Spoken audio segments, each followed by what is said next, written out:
How's it going, everybody? Kikuman here. Um, Sorry, my live is kind of late. Um, I was doing some stuff. Um, I don't know if you like the new look. I'm trying, you know, the whole facial thing. But anyway, tonight's talk story. I know I said I was gonna do is like a surprise thing, um,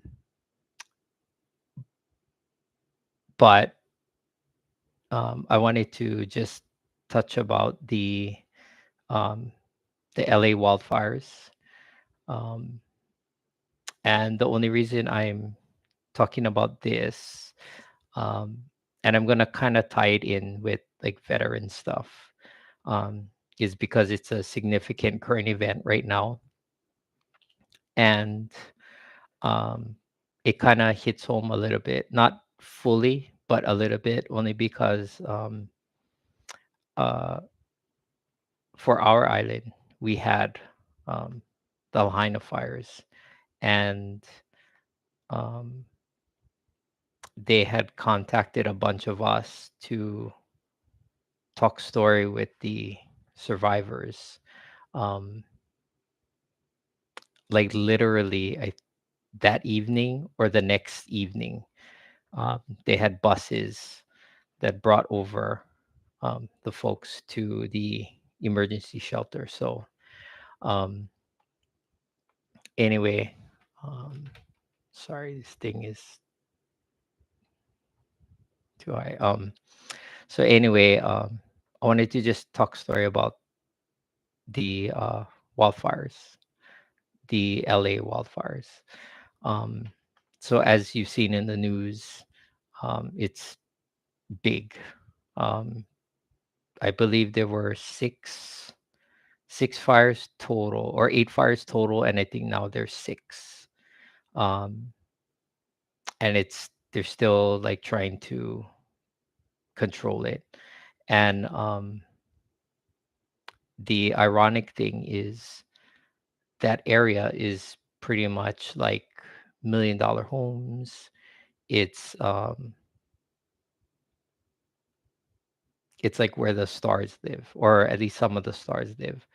So for them to experience that is, something. So it kind of goes to say that um, even though you're rich and you're famous, you can still be impacted by a natural disaster or some kind of environmental disaster. Um, so it's not like they're, you know, super powerful or whatever. Um, the only difference is they probably have means to evacuate, or they have means to rebound. Where if their house there is destroyed, um, they can recoup and just get another house, or they can get another place. Um, and kind of going in that realm, um, kind of bringing it home to like the Lahaina fires. Uh, some folks also was reflecting and saying that it's almost like Lahaina all over again. It's a traumatic event. And when they're witnessing it, it kind of brings back memories of what they experienced or what they had to deal with. And um, and I'm bringing that point to you because it's similar to like veterans. So they see like an explosion, they hear a gunshot or whatever, it's going to trigger them to think back of what happened to them when they were in combat or they were overseas. So, putting it in a civilian context with the Lahaina folks, they watching this would trigger them to experience like flashbacks, get anxious, get tense, their heart starts beating quicker, their pulse rate increases, all that stuff. So, just kind of bringing that together. Um, so with the LA folks, like they're evacuating, they're trying to get out of there. Some of them had to leave their cars and they just bailed, like they went on foot and they left. Like they're like, forget this, I'm done. We're like leaving. Um, and so again, just kind of bringing that into context with the talk story for tonight.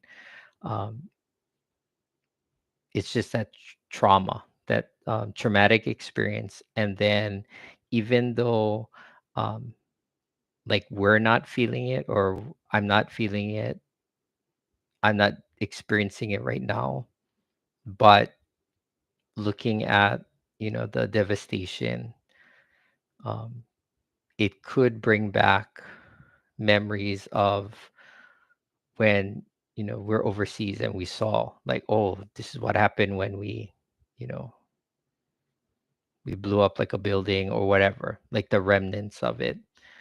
um and so taking that and putting it in with the fires, and then the folks that experienced it here, um they're feeling the same thing. They're like, oh my gosh, like they see it, they see the pictures, they see the images, they're like, oh man, this is crazy. um and it's almost like bringing, like they're doing it all over again. And then they may get nightmares, they may have flashbacks, they may be feeling it. um, but um, if you are experiencing any kind of trauma, um, don't hesitate to call like the crisis line, um, 988, um, and talk to somebody. Or even if you don't want to talk to the crisis line, reach out to a friend, family member, and just talk to them. Just say like, hey, you know what, I just saw the news, or I just saw, an image or a video, and I feel triggered, or I'm like experiencing like anxiety. I'm sweating, my pulse rate's high, I'm breathing um, heavily or difficult. Um, just, stay calm, reach out to a buddy and talk story with them. Um,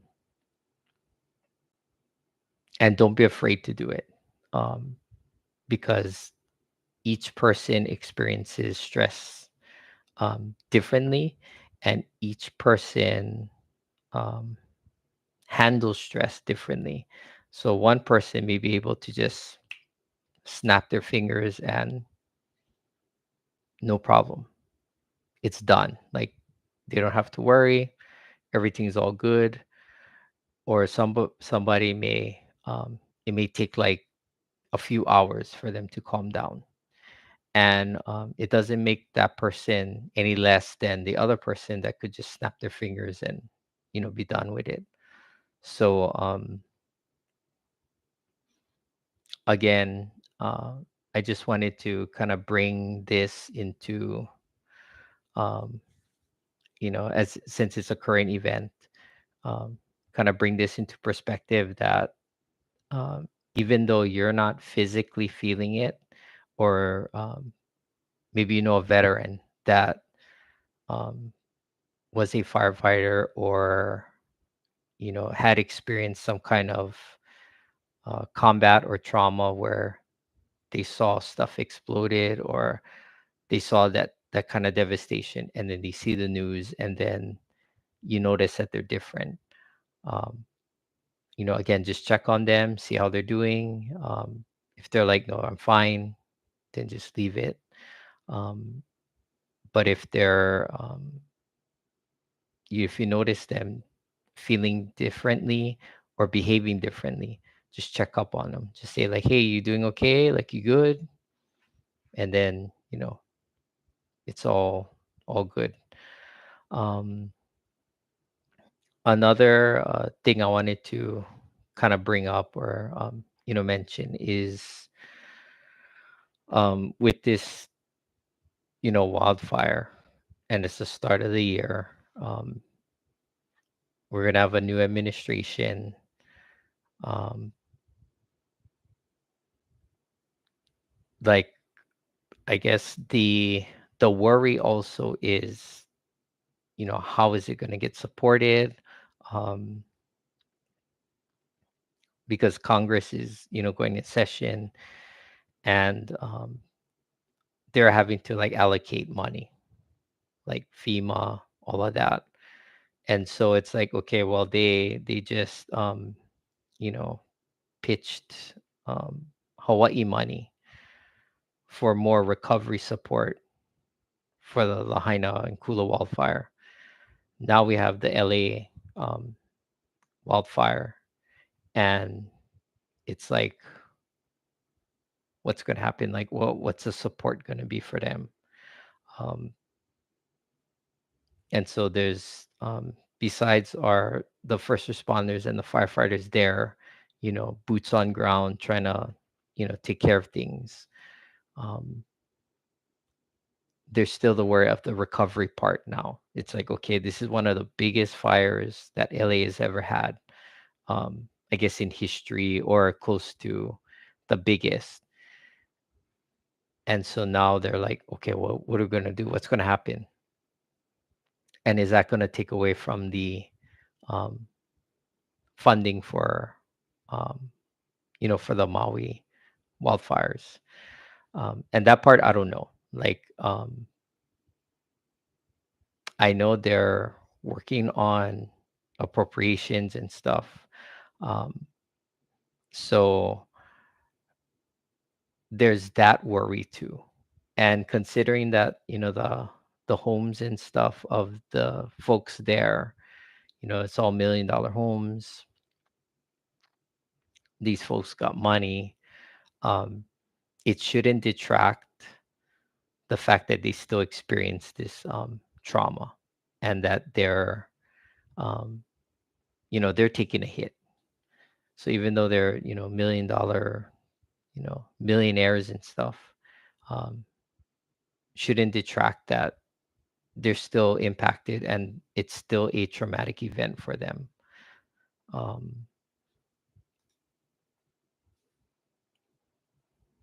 so yeah, I mean, I guess in a nutshell, um, if you have any family members that have experienced, especially the wildfires, for Maui, um, just check up on them. If they're watching the news, just, you know, make sure that they're okay, they feel safe, they have a sense of security. Um, and then similar to like veterans that, they're in combat, or they were in like a firefighter, or any type of, first responder type thing where they had to experience that kind of stuff. Check up on them as well. Make sure that they're doing okay. Um, and then just be an ear for them. Um, and I think that's it. I had thought I'd have more material and more discussion on it, but I guess since the last one was pretty long, this one I can cut short. Um, but before I end, of course, I'll end it with the story. So, um, just kind of thinking back in relation to the LA wildfire and then the Lahaina wildfires. Um, I was overseas, and we had a mission, I would say. Um, and I'm not going to go into full detail about it, because it might like trigger stuff. But the short end of it is, um, when I saw some of the footage of the LA wildfire and how the buildings were just collapsing, with ease. I mean, it was just the fire was on it and it just like fell like butter. Thing just like is literally melting. Um, I had a similar experience where I saw, um, maybe not to that extent, but it was similar to like a, not really like a pit, but like a, there was inferno of some sort. And um, I'm not gonna forget when I saw, um, another. It's like a person. Um, it wasn't one of our guys. It was the opposing side, um, and they were charred, like charred to the sense where, um, it's like you see like a skeleton, like a skeleton, um, but just add like black to it, and then maybe add like some texture. Well, not texture, but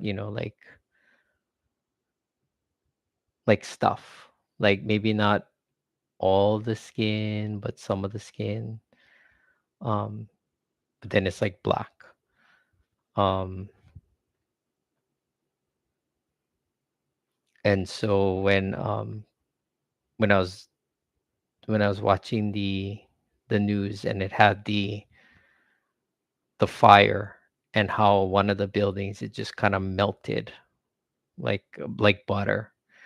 Um, it reminded me of that one time when I saw, um, a guy or a girl. I don't know what it was, um, but they were charred, and I just could imagine like what happened if, um, they were in that blaze, and if they were kind of like their skin fell off like butter. I mean, I don't know if it did, but um, just to kind of like say, and at the same time, not really like divulging too much of it. Um,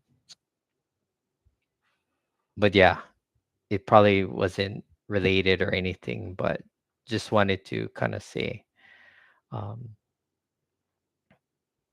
a story similar kind of in relation.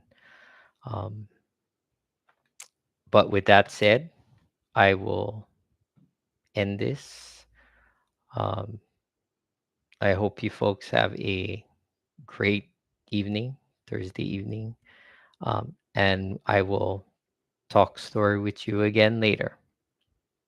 See ya.